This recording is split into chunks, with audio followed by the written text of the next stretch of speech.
अस्सलाम वालेकुम। आज मैं आपके साथ शेयर करूंगी पोहा की रेसिपी। पोहा एक इंडियन स्ट्रीट फूड है। इसको नाश्ते के तौर पे खाया जाता है और एक हेल्दी लाइट ब्रेकफास्ट तस्वूर किया जाता है। इस टाइम मेरे पास दो टाइप्स का पोहा है। ये है साबूदाने का पोहा। ये काफ़ी चौड़ा चौड़ा होता है। इसके अलावा ये स्टिकी होता है।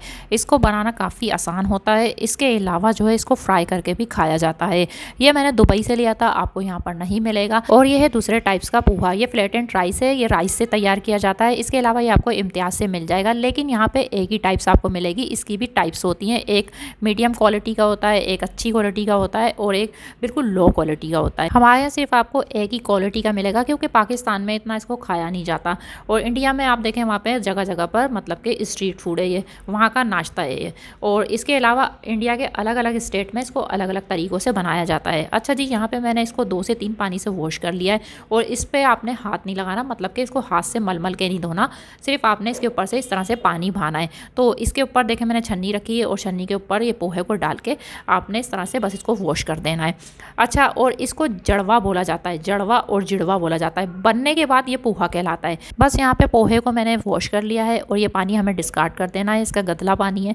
अब इसको हमें क्या करना है, ऐसे ही रख देना है ना। इसके ऊपर ना इसको सोक करना है पानी में भिगो के, बस ऐसी छन्नी के अंदर आपने रखना है। और यहाँ पर 2 से 3 चम्मच मैंने ऑयल लिया है। इसमें मूंगफली को मैं फ्राई कर लूँगी। अगर आपको पीनट्स मिल जाती है पकी हुई जो भुनी हुई होती है, उसका इस्तेमाल आप कर सकते हैं। फ्राई करने की ज़रूरत नहीं है।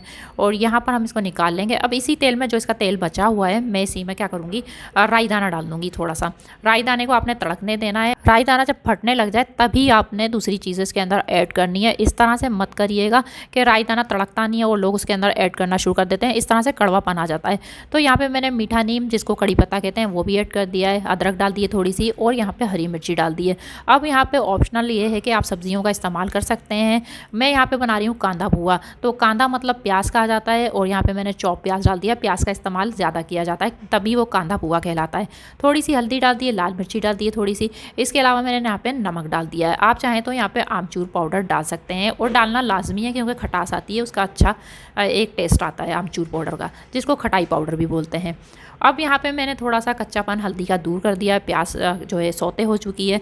यहाँ पे मैंने चीनी शामिल कर दी है। थोड़ी सी चीनी और नमक का आपने बैलेंस रख के चलना है। अगर इन दोनों का बैलेंस बिगड़ जाए तो टेस्ट काफ़ी ज़्यादा ख़राब हो जाता है। और अब इसमें शामिल कर देते हैं ये पोहा जो हमने सोक करके रखा था। बस इसको हमें क्या करना है, अच्छे से मिक्स करना है। यहाँ पे पानी का इस्तेमाल नहीं करना है, क्योंकि पोहा बिल्कुल नरम हो चुका है, सोक हो गया अच्छे से। और इसको पकाने की ज़्यादा ज़रूरत नहीं होती, क्योंकि ये पहले ही प्रोसेस हुआ हुआ आता है। आपने स्ट्रीट वेंडर को देखा होगा, वो पोहा क्या करते हैं, ये सारी चीज़ें भून के फिर पोहा इसके अंदर ऐड कर देते हैं। बस हल्का सा उसको हिलाते हैं और प्लेटों में सर्व करना शुरू कर देते हैं। जैसे कि मैंने आपको बताया, अलग अलग स्टेट में अलग अलग तरीक़ों से पोहा बनाया जाता है। आप इसमें ड्राई फ्रूट्स जैसे कि काजू, किशमिश, और सब्जियों में गाजर, इसके अलावा मटर, ये शामिल कर सकते हैं। और इसके साथ आप कोकोनट चटनी का इस्तेमाल कर सकते हैं।